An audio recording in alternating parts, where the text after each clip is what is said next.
এবার নবান্ন ঘিরে ফেলেছে কেন্দ্রীয় বাহিনী, বন্ধ এন্ট্রি এবং এক্সিট ডোর। কি রয়েছে নবান্নে? কেন হঠাৎ করে নবান্ন ঘিরে ফেলল সিআরপিএফ? বন্ধুগণ, আপনাদেরকে জানিয়ে রাখি, আপনারা দেখছেন রেজাল্ট। পাল্টে যাচ্ছে সরকার, তৃণমূল সরকারের পতন হচ্ছে, বিজেপির সরকার আসছে। ঠিক দুপুর গড়াতে না গড়াতেই নবান্ন ঘিরে ফেলেছে কেন্দ্রীয় বাহিনী তথা সিআরপিএফ।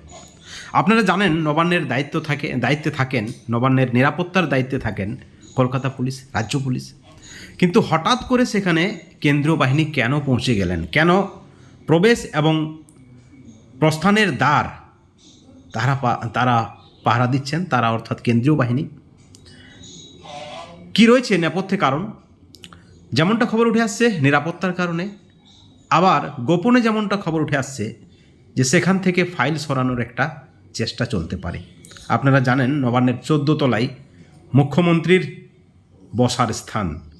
আপনারা জানেন নবান্নে আর কি রয়েছে, নবান্নে আর কি ফাইল থাকতে পারে, কেন এত ভয় আপনারা জানেন। বিজেপির দাবি, দিদি এবার সামলা ঠেলা। যেমনটা রাজ্যের মানুষ, পশ্চিমবাংলার মানুষ আশা করেছিলেন যে তৃণমূল সরকারকে একেবারে উপড়ে সমূলে পতন করাবেন, ঠিক তেমনটাই করিয়েছেন পশ্চিমবাংলার মানুষ। পশ্চিমবাংলার মানুষকে ইতিমধ্যেই ধন্যবাদ জানানো হয়েছে দিল্লি থেকে।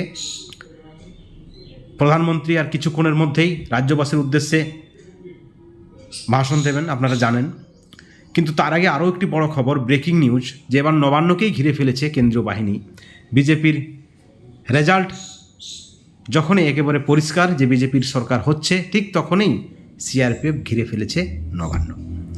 বন্ধুগণ, নির্বাচন সংক্রান্ত আরও আপডেট পেতে, আরও তথ্য পেতে কেন সিআরপিএফ নবান্ন ঘিরে ফেলেছে, এবং এখনও পর্যন্ত আপনারা দেখেছেন রেজাল্ট যে বিজেপি 200-রও বেশি সিটে এগিয়ে রয়েছে, অর্থাৎ 200-র বেশি সিটে বিজেপি জয়লাভ করবে। এবং ভবানীপুরে মমতা বন্দ্যোপাধ্যায় যদিও এগিয়ে রয়েছেন, কিন্তু মার্জিন আস্তে আস্তে কমে যাচ্ছে। 5 থেকে 6 হাজার মার্জিনে এই মুহূর্তে তিনি এগিয়ে রয়েছেন। এবং শুভেন্দু অধিকারীর কথা মতো যত রাউন্ড এগোবে, অর্থাৎ শেষের দিকে তিনি জিতবেন, অর্থাৎ মমতা বন্দ্যোপাধ্যায়ও পরাজিত হতে পারেন।